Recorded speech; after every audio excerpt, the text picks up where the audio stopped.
السلام عليكم ورحمة الله وبركاته. الشمع ركفوني جرجرت أمتك أشتي أمتك جاللا في أمتك كبجا أكم جرتني فياكي سني نجني اسم بدأ الحمد لله رب العالمين. أني نجا كوتي كلا ربي هرجني جرت هراجي لي إساتياد إن شاء الله. Jaalatamtootaa fi kabajamtoota hordoftootaa fi dinqisiifattoota koo hundumti keessaniyyuu akkam nagaa jirtanii alhamdulillahi rabbil aalamiin ani naga qaba galata rabbii.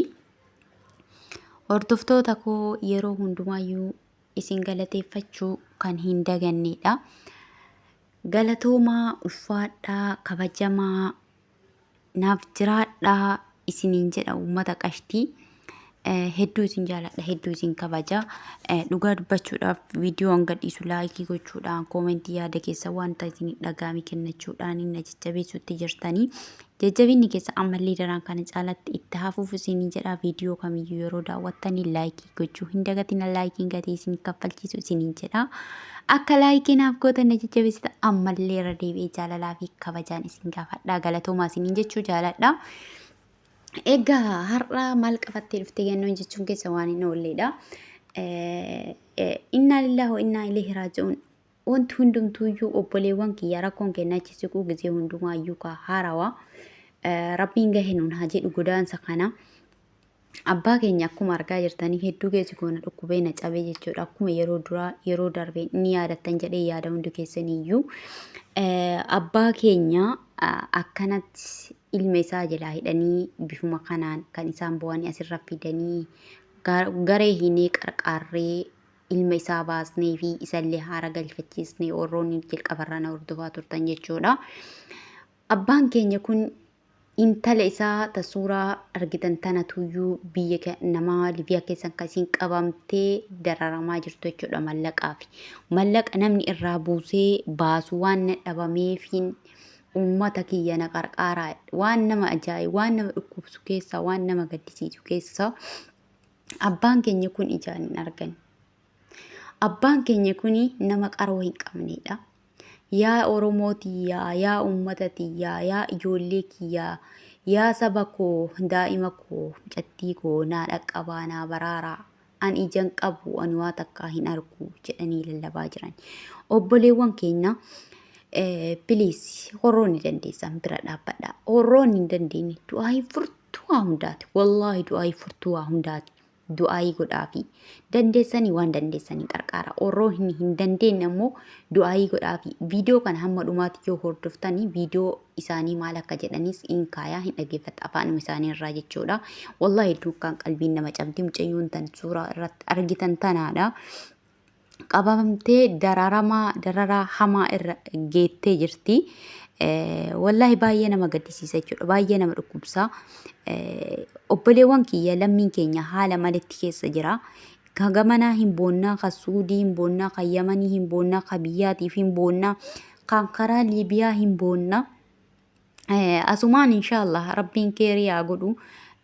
Ijoolleen xiyyaarri karaan Suudi Arabiyaadhaa guyyaa kamisaati hamma sanbataatti banamaa jira. Xiyyaarri akka ka'uu ijoolleen akka galaa biyyaatitti akka isaan galaniif karaan mari'atamee waliif galamee jira murtaa'ee jira. Alhamdulillahi rabbil aalamiin waan tokkodha. Obboleewwan keenya kan mana hidhaa keessa lubbuudhaan darban rabbiin isaaniif haa araaramu maatii isaaniitiif sabrii haa kennu. Akkasumallee warroota achi keessa dhukkubsatan yookaan dhibamanillee rabbiin nafsee isaanii nuuf haa fayyisuu kan dhibamaa nuuf haa fayyisuu kan du'eef rabbiin nuuf haa araaramuuf maatiif ahli isaaniitiif sabrii haa kennu. Namoota hedduu kumaatama dhabne qeerroof qarree lafaa dhuftu kichuu hedduu mana Suudi Arabiyaa san keessatti dhabne yaa homaa wanti goonu hin jiru kan maa hafe nagahaan gara biyyaatitti nu galee biyya isa abbaa isaa keessatti du'ullee jiraatullee biyya ofiitii wanni hammuu feetellee biyyi teenya hammuu feetellee rabshaallee haa qabaattu hammuu feetellee haa taatu yaa obboleewwan kiyya duutee allaattiin biyya namaa sooratu irra allaattiin biyya keetii sooratu irra wayyaadha. Duraan maa akkas jedhan duuti du'umaa jedhaan garuu ammoo amma keessa gubatan malee gubaa namaa arganii jette Oromoon argeen jiranatti dhagahamee jira. Kanaaf obboleewwan kiyyaa du'aayii godhaadha akkuma inshaallah karaa Suudi Arabiyaa kunis banamee rakkoo kun furamee akkasuma rakkoo kana qofa osoo hin taane lammiin keenya kan gamaa gamanatti hidhamee dararamee hattoota garagaraatiin akkanatti abbootiin hawwinni keenya imimmaan qorfatuu dadhabanii ganamaa gargala as bahanii boohan hadha namni guddaan kun ijaanii arganii akkana qabanii dhaabanii qaroo hin qaban abbaan keenya kun jechuudha. Namni guddaa waa rakkatu malee waan jabaatte tuyyuu ija namaa afoo isaan dhaaba. Rabbiin inshaallah qalbii isaanii tacabde tana isaaniif haa deebisu isaan haa fayyisu. Inshaallah waan ni dandeenye obboleewwan kiyya waan dandeessanii bira dhaabbadhaa piliis obboleettii teenya tana qarqaarsa warroonni qarqaaruu barbaaddanii komentii jalannaa kaayaadhaa garasitti isiniif dabarsaa garagareetitti isinii dabarsa jechuudha. Akkasuma ka obboleewwan kiyya hundumti keessanuu kan dandeessa waan dandeessanii qarqaaraa akka hin dandeenye mootuyyuu bira dhaabbadhaa du'aayii godhaafi rabbiin si haa furu jedhaanii qarqaarsi mallanni sababa malee kan furmaata laatu rabbiidha. Furmaanni harka rabbii jira harka ilma namaatii miti. Garuu nuti sababa waan nurraa danda'u waa hundi keenya danda'ameen gochuudhaaf tattaafachuu qabna malee dirqama nuti hin baasna jennee itti amanneetii miti. Kan ammoo itti amannu hundaa olitti rabbii keenyatti amanna nuti. Rabbii keenya rabbiin ammoo waan tokko rabbiin subhaanahu wa ta'ala hordoftoota kiyya kana keessaa yookaan nama tokkorraa sababa isin du'aayii kadhattanii du'aayiin keessan nama tokkorraa qeebalamtee yookaan nama tokkorraa du'aayiin qeebalamtee nama sababa nama tokkoo saniini obboleettiin teenyatu furmaata argachuu dandeessi. Furmaata argachuu malti sila ta'ee fi obboleewwan kiyya. Piliis hundu keessanuu akka amantaa keessanii waa itti amantanii uumaa keessaniitiin du'aayi nuuf godhaa fi du'aayiin bira nuuf dhaabbadhaadhaa. Obboleettii teenya tana bira nuuf dhaabbadhaadhaa.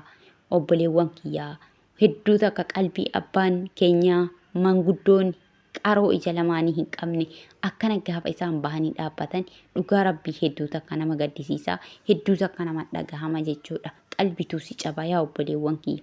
Kanaafiiyyuu obboleewwan kiyya hundumti keessaniiyyuu kan hin qarqaaruu barbaadan as jalatti naa barreessaadha.